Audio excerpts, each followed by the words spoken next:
Hi, this is Rahul, your pharmacist. Now today we discuss our new topic that is aceclofenac. आज हम aceclofenac दवा के बारे में बात करने वाले हैं कि वो क्या होती है, क्या काम आती है, उसके डोजेस कितने हैं, उसके डोजेस फॉर्म्स कितने हैं, मेटाबॉलिज्म क्या है उसका ड्रग इफेक्ट क्या है, ड्रग रिएक्शन क्या है, किसके साथ नहीं देनी चाहिए, किसके साथ देनी चाहिए, कितनी अच्छी है अदर ड्रग से। इन सारी टॉपिक्स पर आज हम डिस्कस करेंगे। फर्स्ट ऑफ ऑल, जिसने मेरा पहले का वीडियो नहीं देखा, जिसने मेरा लास्ट वीडियो नहीं देखा जो डाइक्लोफेनाक पे था, वो जा कर के वीडियो चेकआउट कर ले और देख ले। बहुत ही डिटेल में डाइक्लोफेनाक के बारे में बताया गया है और लाइक करना बिल्कुल ना भूलें। तो चलिए मूव करते हैं आज के टॉपिक पे, जो कि एसाइक्लोफेनाक।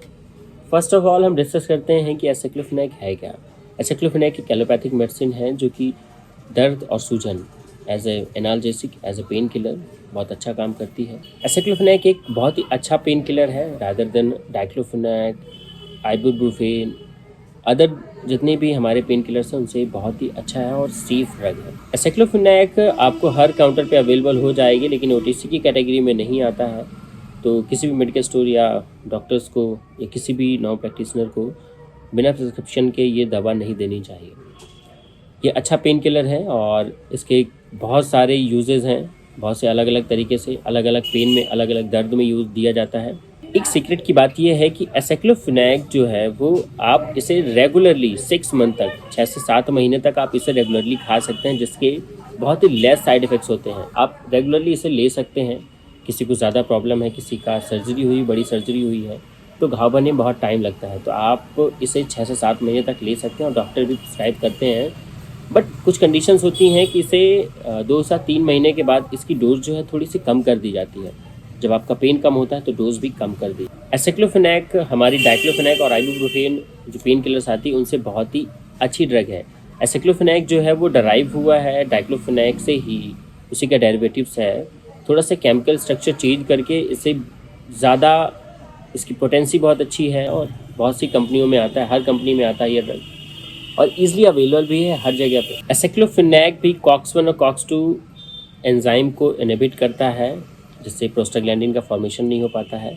ये भी वैसे ही काम करता है जैसे हमारा डाइक्लोफेनाक काम करता है। एसाइक्लोफेनाक फर्स्ट टाइम डिस्कवर की गई थी 1991 में और ये जो ड्रग है ये लेस गैस्ट्रिक GIT डिस्टर्बेंस जो होता है हमारा बहुत ही कम कॉज करता है। अकॉर्डिंग टू डाइक्लोफेनाक, आइबुप्रोफेन, इनमें ज़्यादा प्रॉब्लम्स होती हैं। एसाइक्लोफेनाक का बायो अवेलेबिलिटी 100% होता है और बहुत ही अच्छा ड्रग है। एसाइक्लोफेनाक का हाफ लाइफ 3 से 4 घंटे के बीच का होता है और ये डिसॉल्विंग टैबलेट्स में आती है। इसकी बायो अवेलेबिलिटी जब हम इसे इंटेक करते हैं, ओरली इंटेक करते हैं, तो ये हमारे माउथ से ही डिज़ोल्व होना स्टार्ट हो जाती है और कम्प्लीटली लिवर में डिज़ोल्व हो जाती है। एसाइक्लोफेनाक का केमिकल स्ट्रक्चर आपको यहाँ पे दिख जाएगा और केमिकल फार्मूला जो होता है वो C16H13Cl2NO4 होता है। सिंपली कहें तो डाइक्लोफेनाक का जैसे आपने स्ट्रक्चर देखा था, डाइक्लोफेनाक का स्ट्रक्चर आप इधर देख लीजिए। डाइक्लोफेनाक और एसाइक्लोफेनाक में थोड़े से चेंजेस हैं और मैंने जैसा कि बताया ये उसी का डेरिवेटिव है, उसी से डराइव हुआ है। एज अच्छा पेन किलर है और ज़्यादा इफेक्टिव है और इसे बहुत सारे यूजेस हैं जैसा कि मैंने डिस्कस किया। तो आइए अब इसके यूजेस को जान लेते हैं। इसे सर दर्द में, बॉडी पेन में, टूथ पेन में, आँखों के दर्द है, किसी भी तरीका का फटीगनेस है, शरीर में दर्द है, मसल्स स्प्रेन है, किसी भी तरीके के नॉर्मल दर्द में, बड़े से बड़े दर्द, पोस्ट सर्जरी के बाद में, सर्जरी, किसी भी सर्जरी की बड़ी से बड़ी सर्जरी, छोटी छोटी सर्जरी के बाद भी हम इसे यूज़ कर सकते हैं और अच्छा ड्रग माना जाता है। लेस गैस्ट्रिक डिस्टर्बेंस कॉज करता है और इसके डोजेस भी अलग अलग होते हैं। पीडियाट्रिक्स में अलग होते हैं और एडल्ट्स में अलग होते हैं। तो आइए इसके डोजेस के बारे में जान लेते हैं। ये डोजेज जो आती है इसकी 50 mg से लेकर के 400 mg तक में आती है। कुछ कंट्रोल रिलीज फॉर्म में आता है, कुछ सस्टेन रिलीज फॉर्म में आता है और कुछ नॉर्मल रिलीज़ में आता है, जिसे हम किसी भी पेशेंट को, किसी भी बच्चे को, पीडियाट्रिक्स को दे सकते हैं। और इसके डोजेज फॉर्म कई सारे आते हैं। DT में भी आता है, टैबलेट्स में भी आता है और इन्फ्यूजन्स में भी आता है, इंजेक्शंस में भी आता है। आइए अब इसके डोजेस फॉर्म्स के बारे में जान लेते हैं। इसके डोजेस फॉर्म्स भी अलग अलग तरीके के आते हैं बट ज़्यादा वैरायटी नहीं है अकॉर्डिंग टू डाइक्लोफेनाक। डाइक्लोफेनाक में ज़्यादा वैराइटीज़ हैं। एसाइक्लोफेनाक में इसकी टैबलेट्स आती हैं, टैबलेट्स नॉर्मल टैबलेट्स आती हैं, डिजॉल्विंग टैबलेट्स आती हैं। उसके बाद सस्पेंशंस आते हैं। सस्पेंशन में अदर ड्रग्स भी इसमें मिक्सअप करके दी जाती है, जैसे पैरासीटामॉल के साथ में सस्पेंशन फॉर्म में दिया जाता है। उसके बाद इसके इंजेक्टेबल्स भी आते हैं, इंजेक्शंस भी आते हैं और इन्फ्यूजन्स भी आते हैं। और जो इंजेक्शन और इन्फ्यूज़न्स हैं बहुत ही कम यूज़ करते हैं लोग, क्योंकि ये हॉस्पिटल्स में ज़्यादा यूज़ किए जाते हैं। बिकॉज़ हम लोग के नॉर्मल डेली लाइफ में डाइक्लोफेनाक ही ज़्यादा यूज़ होता है। हर मेडिकल स्टोर पे आपको एसाइक्लोफेनाक का इंजेक्शन और इन्फ्यूज़न्स नहीं मिलेगा, आपको हॉस्पिटल्स में ही ज़्यादा मिल सकते हैं। वो भी एसाइक्लोफेनाक इन्फ्यूज़न तब इंजेक्शन तब दिया जाता है जैसे किसी को कैंसर का पेन होता है, किसी को कैंसर है और उसे दर्द हो रहा है बॉडी में, तब एसाइक्लोफेनाक इन्फ्यूज़न और इंजेक्शन हम प्रेफर करते हैं।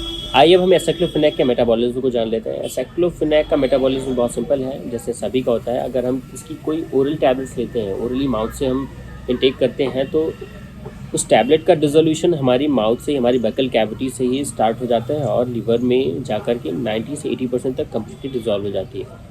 कुछ इसके फीसेस होते हैं, कुछ रेसिड्यू रह जाता है जो हमारी यूरिन के थ्रू यूज़ आउट हो जाता है, बाहर निकल जाता है हमारी बॉडी से।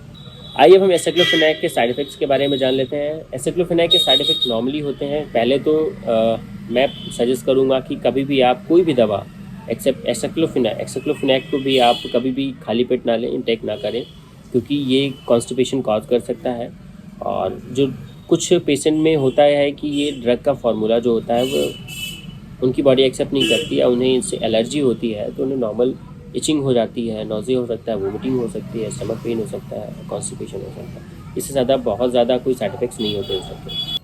आइए अब हम एसाइक्लोफेनाक के ड्रग इंटरेक्शन के बारे में जान लेते हैं। ड्रग इंटरेक्शन किसी भी ड्रग का जानना बहुत ज़रूरी होता है, क्योंकि ड्रग इंटरेक्शन किसी भी फार्मासिस्ट, किसी भी डॉक्टर के लिए ज़रूरी इसलिए है क्योंकि कुछ पेशेंट्स होते हैं जो कार्डिक होते हैं, कुछ रीनल प्रॉब्लम से परेशान होते हैं, कुछ को किडनी की प्रॉब्लम होती है, किसी को हार्ट की प्रॉब्लम होती है।